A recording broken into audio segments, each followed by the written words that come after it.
This video is a brief introduction on how to use the Follett Shelf to access ebooks through the Grand Erie District School Board. The first thing you want to do is recognize that the Follett Shelf can be opened from any device with a web browser or iPad app that has Wi-Fi capabilities. And the first thing we're going to do from my MacBook today is open up Safari and go to the Grand Erie District School Board website.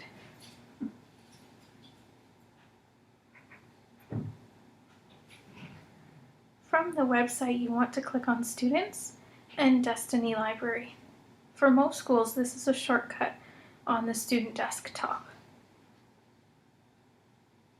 Once you get into there, you want the students to click on their home school.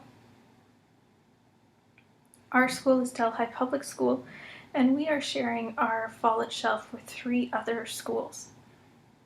I've put a shortcut on our desktop so students just click on Follett Shelf.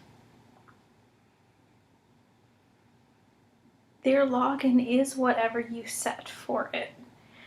Students have their own logins and teachers will have their own logins.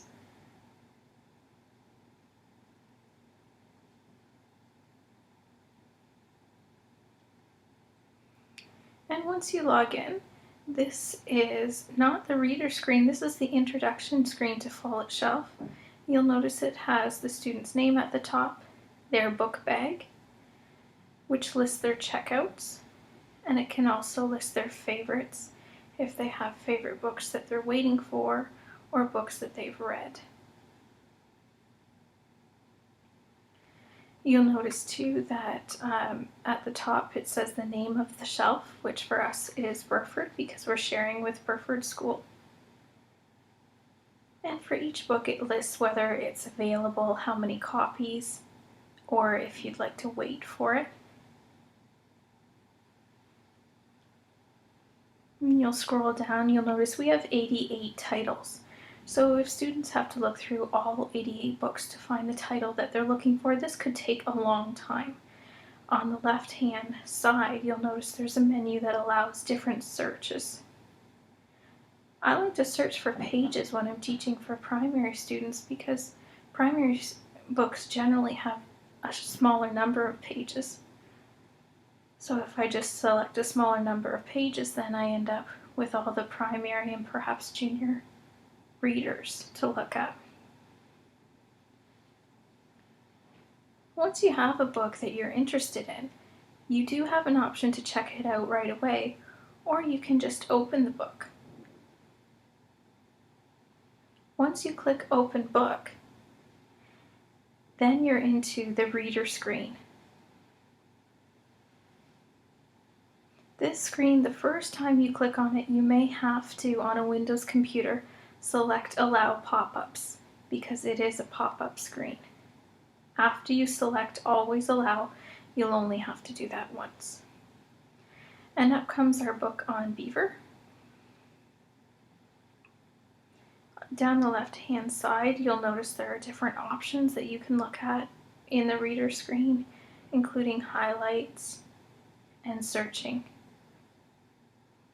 Just like in a paper book, if you click 1 to 2, you'll be able to look at the book with an open screen 2 pages at a time. Depending on your internet connection, it may take a while to load each page. You have to be patient. And you'll notice that this book does give in the bottom left-hand corner the option to read to you. 2 baby beavers play on the edge of a pond. The babies are called kits. The kits live in a home in the pond. They live with their mother and father.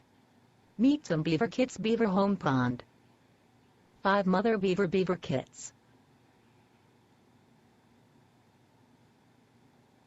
Although to adults this voice might seem not as engaging as what we would like, for students that are having difficulty reading or are reluctant readers, this reader is really a window into the book. You can see now that I'm adding a note to the page, so if I found that there's an important fact on that page, I can add a note and press save.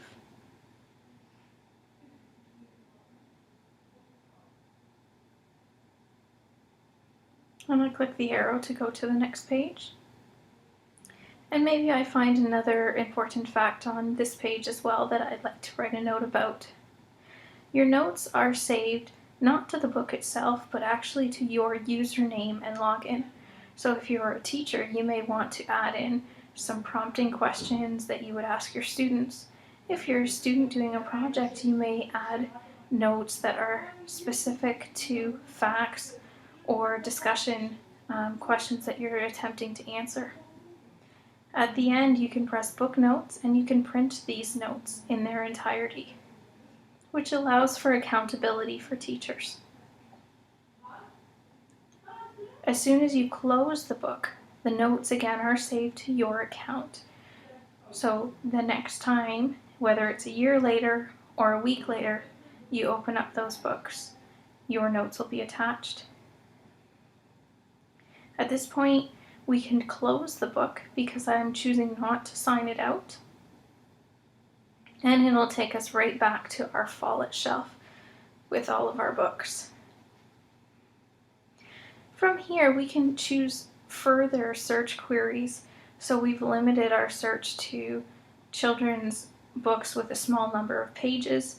And now I'm taking a look at series, so different series that I'm interested in.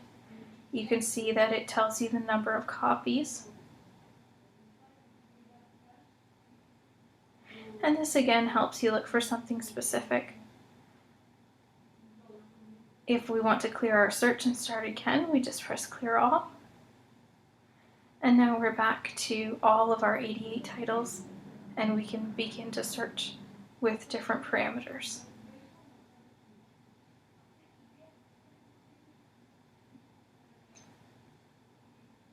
If you're a student that's been waiting for Linger to come in, you might want to check out right away. And then you can go to your book bag and you'll notice that Linger is there.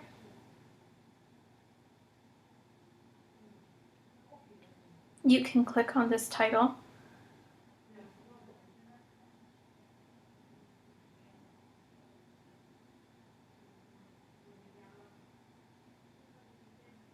And begin to read.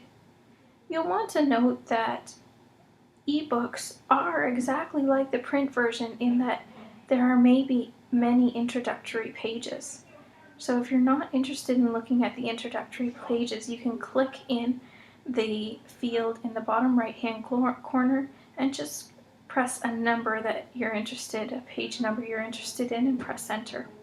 You can see that we're now on the beginning pages of chapter 1.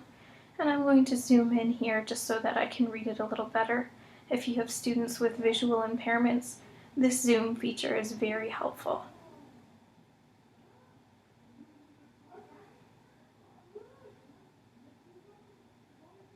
There are scroll bars on the bottom and along the right-hand side.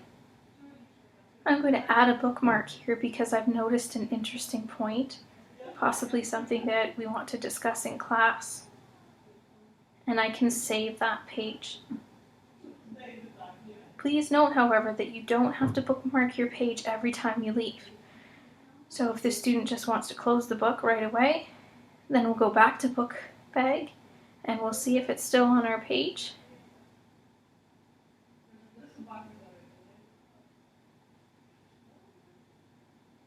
Just like a e-reader, it saves your page, so the Kobo or the Kindle, you turn them off, you turn them back on, it's on the same page. Follett Shelf does the same thing for you. You'll see in the bottom right hand field, we're still on page number 9.